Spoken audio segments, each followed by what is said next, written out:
It's homecoming season at HBCUs, when generations of alumni come together to celebrate Black culture and community. State Farm honors the strength of those communities and legacy, pride, and unstoppable energy of the HBCU family. That's why State Farm agents are committed to helping you choose the coverage you need so you can protect the things that matter most. And that's something to celebrate too. Like a good neighbor, State Farm is there. This episode is brought to you by Paranormal Playback, a new podcast where hosts Shar, Mel and Laura recap the spooky and entertaining world of paranormal reality TV. Each week they take a fresh look at popular shows like Ghost Adventures and Kindred Spirits, blending humour with insight as they pull apart what's happening on screen. The three of them are a mix of believers and skeptics, which makes for really fun conversations, sometimes leaning into mystery, other times asking the questions viewers might be thinking themselves. With their background in creative production, they know how these shows are put together, so they're great at pointing out the moments that feel real versus the ones that might be more for the cameras. And their segment, This Old Haunt, digs into the true crime side of paranormal investigations, separating fact from fiction. With Halloween coming up, it's the perfect time to add something spooky, funny and a little addictive to your playlist. For even more spooky, ghostly, paranormal content with a humorous spin, go check out Paranormal Playback.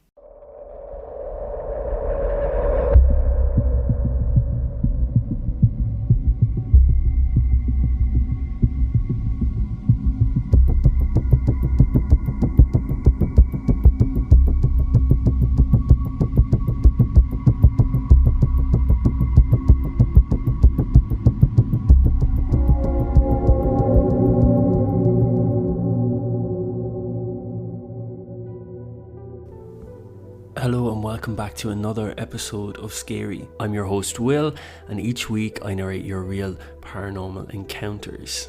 Before we get into this week's episode, I want to say a special thank you to our new Patreon subscribers, who are Mary Cunin, Jen, Becky Ford and Ryan Sparnan. Thank you so much for joining the Patreon and supporting the show. If this is something that you're interested in, you can find the link in this episode's show notes. But now, let's get into our next paranormal encounter.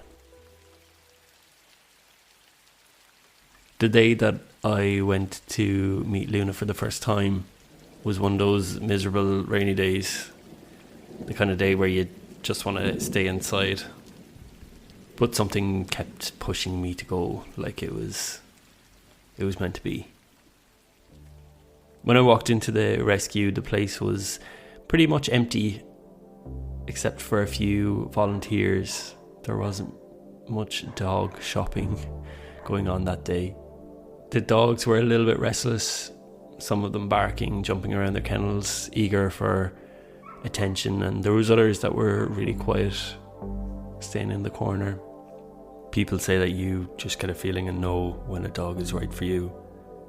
And as I was walking down looking at all these dogs, I felt empathy for them, but none of them were really connecting with me. And then I saw her. At the very end of this row was Luna. She was sitting quietly in her kennel, not barking much like the others, just watching me with these incredibly soulful eyes. Luna is a border collie with a stunning black and white coat and these amazing eyes, one blue and one brown. It was like she could see right through you. Her demeanour is so calm, almost as if she was waiting for me specifically. And in her kennel was this old worn out tennis ball that she seemed to be guarding with her life. She wasn't chewing on it or playing on it.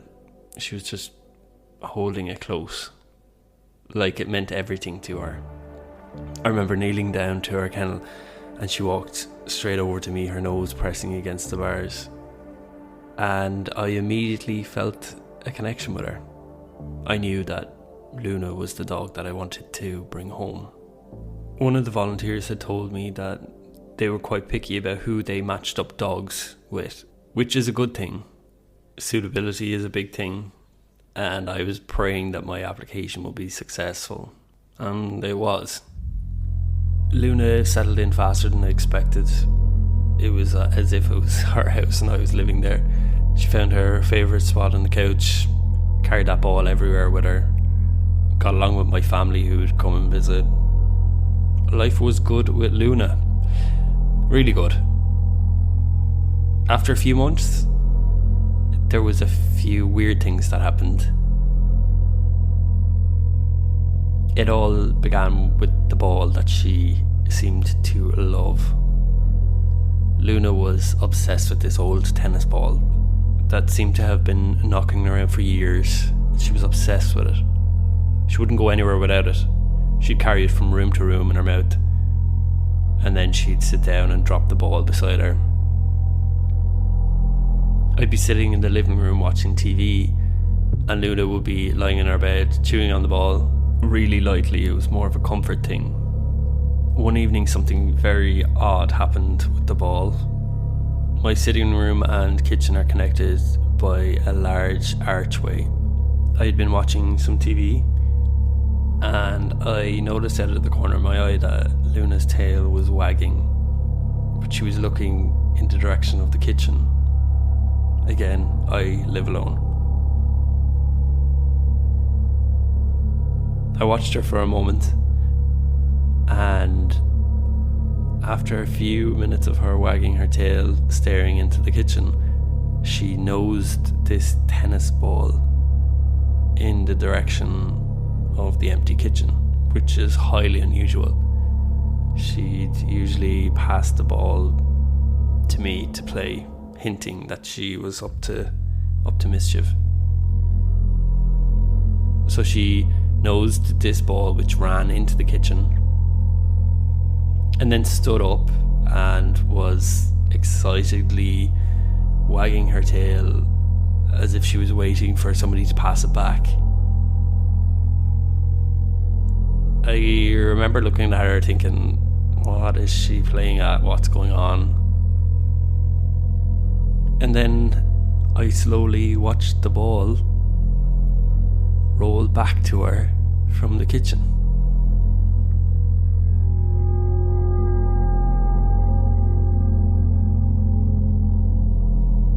It was so weird. I got up immediately, went to the kitchen to see if there was somebody there. Something had pushed it back and there was nobody or nothing there. It was very, very weird.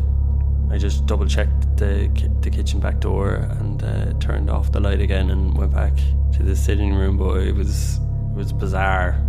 The ball hadn't bounced off something and then rolled back. It was definitely pushed by something. I don't know. There was other times when Luna would stare into the corner of the sitting room. She would sit in the same manner whenever I would be giving her a command, or if I was, had a treat or something and was telling her, training her. And she'd just stare into this corner for maybe 10 minutes or more. And then she'd get up and go over, sniff the corner, and then not be bothered with it anymore and go lie down on the couch. Moments like that definitely unsettled me. One day I had arranged with some of my friends to meet them for lunch and turned to walk into the sitting room, and Luna's tennis ball came towards me on the ground at force. It went right underneath my shoe and caused me to fall over.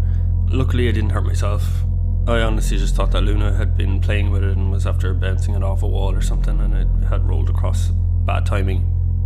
And I went to say Luna when I remembered that my sister had called earlier and had taken Luna out for a walk, and it was just me in the house at the time. At that point I just wanted to get rid of the ball, but I didn't have it in me to actually throw it away and replace it with a new one because I knew she had such an attachment to it. One night I was asleep in bed and I woke up to Luna barking. Now Luna is, first of all, she's not the type of dog to bark for no reason, so I knew something was wrong, and I sat up in bed and saw her at the foot of my bed barking furiously at the bedroom doorway. My heart started pounding because in the doorway there was this shadow of what looked to be a person. My first thought was that someone was after breaking into the house. But what made it even stranger was Luna's reaction. She wasn't barking like she was scared or trying to warn me. She was barking like she was really excited, like she had seen somebody that she knew. It was really bizarre, and then for a second I doubted what I was seeing. Quickly reached over and turned on the lamp, and the second the light filled the room, the shadow was gone. Just like that. Luna stopped barking, sat down as if nothing happened, and was drifting back into her sleep. That night I searched the whole house and there was nobody there. Every window and door was locked. I remember I didn't sleep much that night. I kept going over what I had seen, trying to rationalise it. None of it made sense. I wasn't dreaming, because if I was dreaming, well, why would Luna barking, who's she barking at? What was she barking at? Her reaction wasn't something that I could just ignore. She had seen something just as clearly as I had. Things like that continued to get even stranger. A few days later, I took Luna to this local park for a walk. We'd go there regularly. It was a beautiful, really warm and sunny day, and the park had a lot of people with their pets there. It's one of her favourite places to go and do all her sniffing and burn off a bit of energy. We'd been there for about 10-15 minutes, and she suddenly bolted, which is not like her at all. She pulled so hard that the lead came straight out of my hand, and I'd never seen her run that fast before. 1 second she was right beside me, and the next she was a blur racing across the park like she was chasing something or someone. My heart was in my throat. I was yelling her name, running after her as fast as I could, but she was gone. Couldn't see her anywhere. And then a bit of panic set in, because there had been reports of dogs being stolen in that area recently, and the thought of Luna being taken by somebody made me sick to my stomach. I searched the park for just under an hour, thinking that she was gone. And there I finally found her, sitting under a tree, calm as could be, her ball at her feet, like she was just waiting for me to catch up to her. Before I could even reach her, this woman came up to me furious. She started yelling, accusing me of trying to steal Luna, and I was completely thrown off. She was adamant that Luna wasn't my dog, that she had seen her just a few moments ago with another woman, someone with dark hair, walking and playing with Luna, holding her lead. I didn't know what to say. I tried to explain that Luna was mine, but she was not listening to me, that I explained that I had adopted her from a rescue. This woman was convinced I was lying. She was making quite a scene. Other people were now approaching. And it wasn't until I showed her that Luna had a collar with a phone number attached to it. I told her to call that number, and when she did, my phone started ringing. That's when she finally backed off and seemed genuinely confused, muttering a bit of an apology, and she walked away. But her words stuck with me. Who had she seen with Luna? Like, it's not beyond the realms of possibility that somebody would have managed to get hold of Luna's lead and stayed with her in the hope that her owner would come along. But if that was the case, you would stay until an owner arrived. You wouldn't just abandon the dog again. So I thought that was really odd. All these weird things that were happening were definitely playing on my mind. I mean, do I have a haunted dog on my hands? Like, what is happening? I guess the final straw came when I had been expecting a delivery, nothing big, just a package that I didn't want to be left outside because it was something that if it got wet it would be ruined. I've been waiting on this package for a little while, and the delivery window that I was given was kind of vague, so I thought I'd be able to manage to pop out to the shop really quickly. I didn't want to miss the delivery, so I made the trip pretty quick. I left Luna at home, figuring, I'd be a few moments. When I was heading back, I turned the corner onto my street and I saw the delivery truck parked right outside my house. So I thought, okay, good timing, When I reached the truck, the delivery guy was just about to get back in, and I waved and called him and said, "Hey, I live here, I'm expecting a delivery." And he turned around and he said something that made the blood run cold in my body. He said, "Oh yeah, no worries, the woman in the house already told me to leave it outside. She spoke to me through the window." And I said, "Oh, you must have left it with somebody else. I live alone. It's this house here, the one you're outside."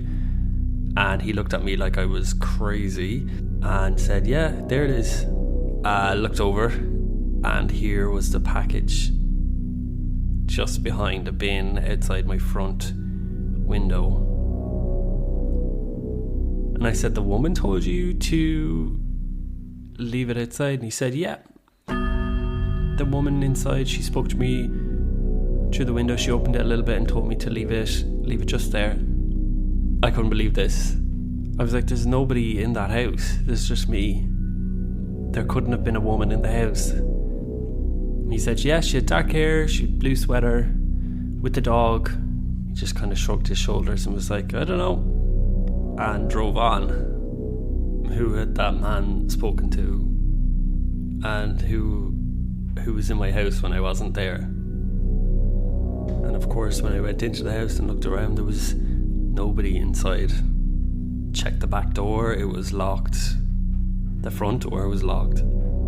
At this point, I wanted to know who this woman could be. There was questions about Luna that I had never asked. I didn't really delve into the history because I didn't really want to know. I just wanted to know the important things. Did she have any health concerns? Does she have any triggers? Is she okay around children? Things like that. So I decided to make a trip back to the rescue and see if I could get some more information. I wasn't expecting a name or an address or anything. I knew that data would probably be confidential.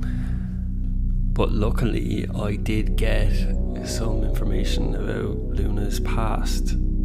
I spoke to one of the volunteers who remembered Luna and asked how she was settling in, and I said, she's doing great. And we spoke a few minutes about how sweet Luna was, and then I took the opportunity to ask, what was her history before. I never really inquired, and I felt stupid for not inquiring.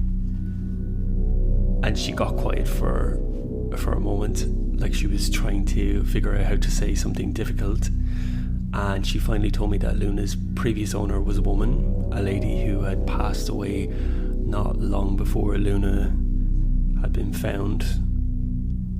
They didn't have many details, but they knew that the woman had been very attached to Luna. It seemed like they were all each other had. The woman actually lived pretty local to me, and one of the volunteers knew her personally.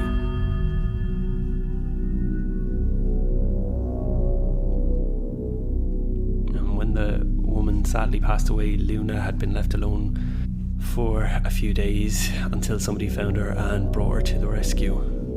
I'm not gonna lie, whenever she was telling me this, there was a shiver running down my spine. This woman was clearly still around, in my eyes anyway. And as I made my way back to the car, I kept thinking of that woman.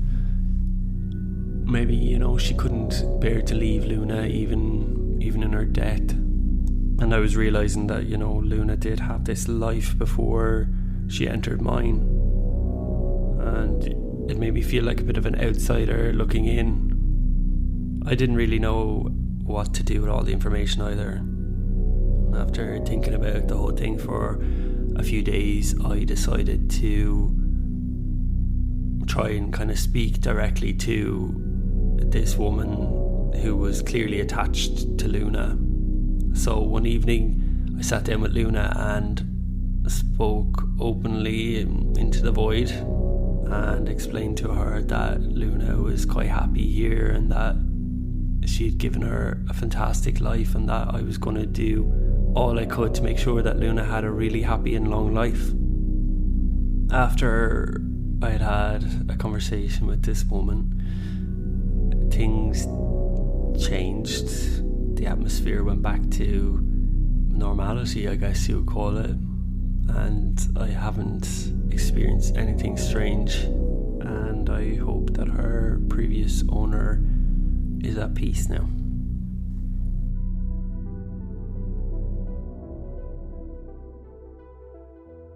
Thank you to Daniel for sending in his experience. I think that's the first time I've ever heard of a spirit being attached to an animal, which is really unusual, I guess, but I suppose why couldn't they be? I hope Luna is doing great, and once again thank you for sending in your encounter. And if you have your own paranormal experience that you'd like me to narrate in the show, you can send it to scaryaparanormalpodcast@gmail.com. The link is in this episode show notes as well, in case you forget. And if you like what you hear, please consider giving the podcast 5 stars and telling a friend. It really helps us get seen, and it helps the podcast immensely. Thank you for listening, and join me next week for another episode of Scary.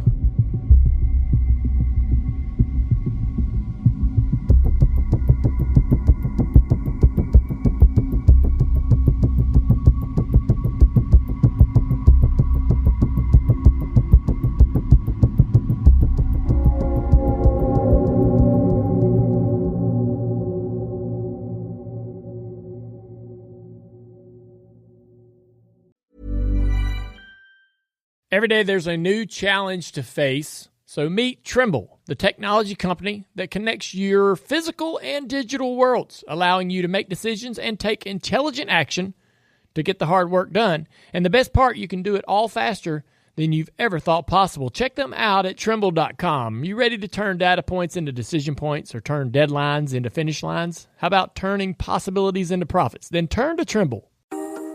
When it comes to what your family eats and drinks, you know your choices matter. You're the expert because you know what fits your life. And getting it right starts with good information. That's why America's beverage companies are sharing more information about our ingredients at goodtoknowfacts.org. No spin, no judgments, just the facts straight from the experts for more than 140 beverage ingredients. Visit goodtoknowfacts.org. You're invited to spend an evening on Fremont Avenue. For generations, this house has been home to soulful music, good food, and cutthroat card games. Saints and sinners, unexpected laughs and unspoken truths. Good times, hard times, and of course, family. Always family. So pull up a chair and join us at Fremont Avenue, a world premiere play only at Arena Stage. Now in performances. Tickets at arenastage.org.